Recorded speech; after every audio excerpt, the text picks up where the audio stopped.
Look, our Taoiseach, Simon Harris, welcomed the statement and said so at Cabinet today, but the UK government feels that in relation to the apology to the families of the murdered MPs that it was half-hearted. I suppose more importantly, Katie Amos came out later today, who is the daughter of David Amos, who was one of the men murdered, one of the MPs, saying it was gaslighting and not an apology. I think the first thing I'd like to say, and I'll address those now, is that the last few days have been very challenging. And to the massive credit of the three lads, and it's something that hasn't been said, at no point have they had any concern for their own income, for their own careers, for their own futures, and at every point they have the absolute conviction that they are doing the right thing and they stand on the right side of history, and that should be said.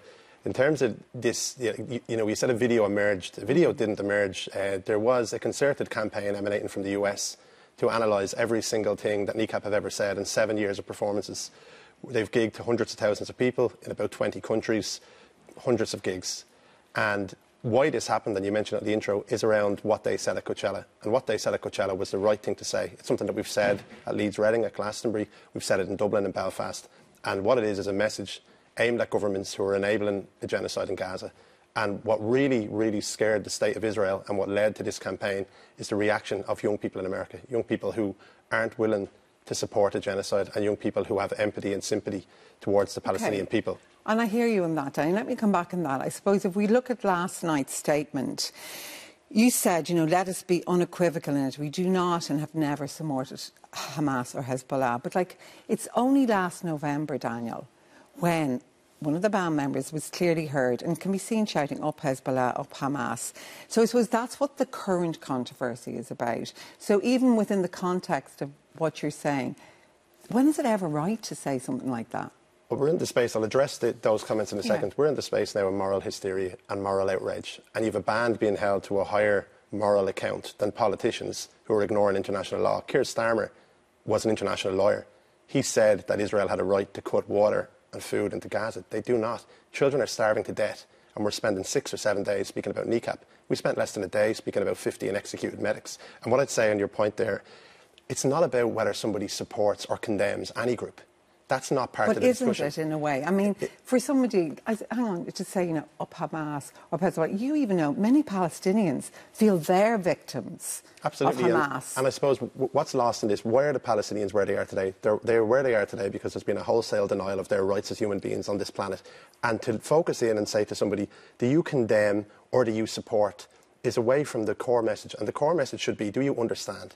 Do you understand why somebody after 77 years of a brutal, violent occupation would resort to violence? Okay. But it's a key point here to make is, and it's one that's left aside, the rest of the world are ignoring Palestinians' their human rights. We need to acknowledge that there is an enshrined legal right to resistance. OK, Dan, I hear you about that. We discussed that a lot on Prime Time. I suppose tonight we're here discussing the band, because it is a critical moment for the band. And what I'm saying to you, when is it ever right? And I suppose what the UK Home Secretary said, it's dangerous and irresponsible to say these sort of things in the world we live in. We do live in a dangerous world. So is it ever right when you see MPs are murdered, Daniel? But I'll give you 3 examples and then I'll just lead on to some. Will you answer that before you give me 3 examples? I will indeed, but the 3 examples are critical. This moral hysteria, in 2019, 3 different things happened in England.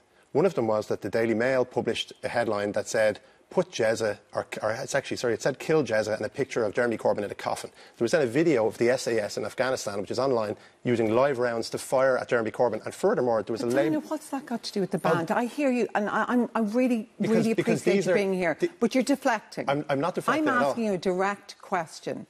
And given how popular NICAP are, isn't there an even greater responsibility that they don't use irresponsible language? You are entirely buying into where the discussion, where the UK political establishment want the discussion to sit. I'm not buying in. No, to be honest, I'm a journalist. I watched it.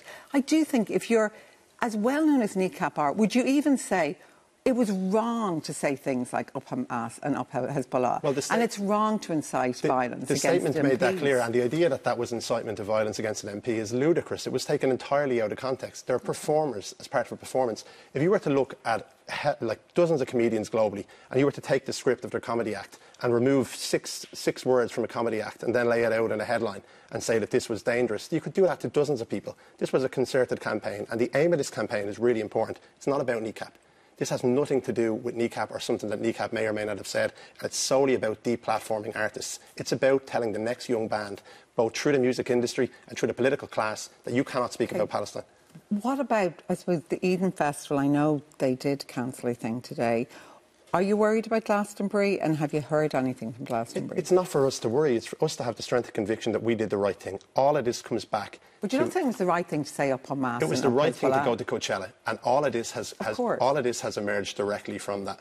You know, and I really wanted to really see, because when you talk about moral hysteria, or we talk about being held to a higher account, a letter was sent to Keir Starmer, who is the Prime Minister, who is a former international human rights lawyer, and a letter was sent to him by a guy called Dr. Mahmood, and it was sent to him last August. When we talk about people being held to account, what this man said was, and he's a surgeon from the NHS, he said that I operated on a 7-year-old who had been shot by one of the... We had a surgeon, without, honestly, with respect, I had a surgeon in last week, Morgan McGonigal, It's so important not to shut this down. He said he had been shot by one of the drones that descend immediately after a bombing to pick off those running away. Yeah, we had that on prime time. Yeah, but how we can dismiss, and he says further, most disturbing were children shot in the face deliberately by the IDF. Nobody's dismissing what's happening in Gaza. So what we're talking about is the behaviour of NECAP.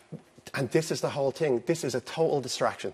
You have evidence of 30 doctors saying that Israel is assassinating children. You have children. I have a daughter. They're assassinating kids. And the point of this discussion is that we're going to speak about something that was said in a performance out of context. Dan, just to say, I really do appreciate you taking the time to come in tonight, and thank you very much. Thanks.